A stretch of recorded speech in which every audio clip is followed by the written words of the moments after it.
Hi everybody, I am back with another book review. This week I am talking about The Magnolia Palace by Fiona Davis. So this was a book of the month book that I picked up secondhand. I don't currently have a book of the month subscription. This was from January of 2022. I think this has since been turned into either a movie or a series, I think on Netflix, but I'm not 100% sure. But either way, it was a good read. I think overall I would give it maybe a 3.5 out of 5.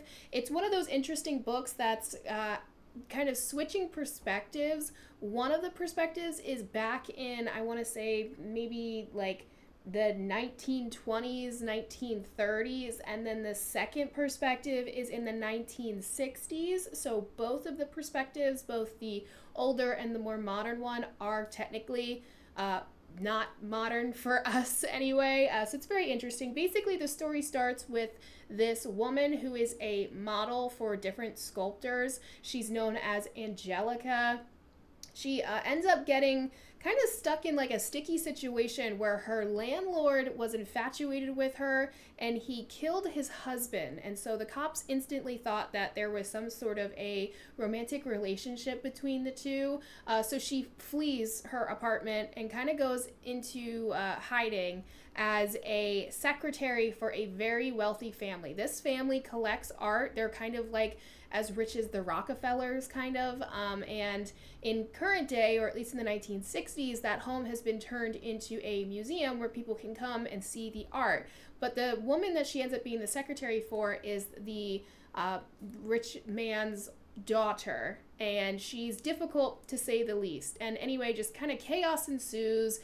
There's a mystery as far as one of the items that was very close to the heart of the family. It was a jewel that was bought for her older sister who passed away.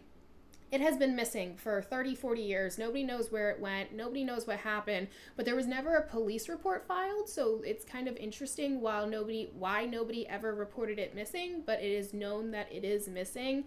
And anyway, in the 1960s time frame, we have another character. She's a model. She goes to the house for a photo shoot and then ends up getting locked inside the house on accident with another person who works at the museum, and they basically spend their time locked in trying to figure out the mystery. And it was a good book. It was interesting. I think all of the characters were very well written, and the finale or the wrap up of the book kind of ties a lot of loose ends, and it ends in a really refreshing kind of good way. It's a good read, it's a quick read, it's a feel-good read, so if you are somebody who enjoys historical fiction, you would probably enjoy this. I want to say it's kind of similar to maybe like The Paris Librarian, but just a lot less serious, because the Paris Librarian was very depressing and had a lot of emotional turmoil, whereas this one, it has emotional parts, but it's just a little bit more lighthearted. Okay, my next book is going to be an interesting one. This book has been very popular recently. It's 13 by Steve Kavanaugh.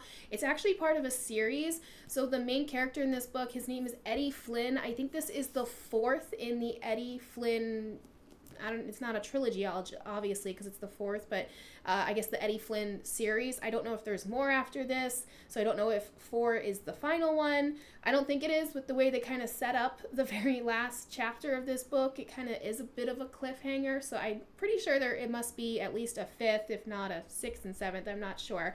But I'm excited to read this. A lot of people have been really excited about this, and I've heard a lot of good things about it, so I'm excited to dive into it. Anyway, yeah, so Magnolia Palace, 3.5 out of 5. It was good. It wasn't bad. It just wasn't the most exciting book in the entire world. If you've read either of these books, either The Magnolia Palace or 13, let me know your thoughts and feelings, and I'll see you guys next week.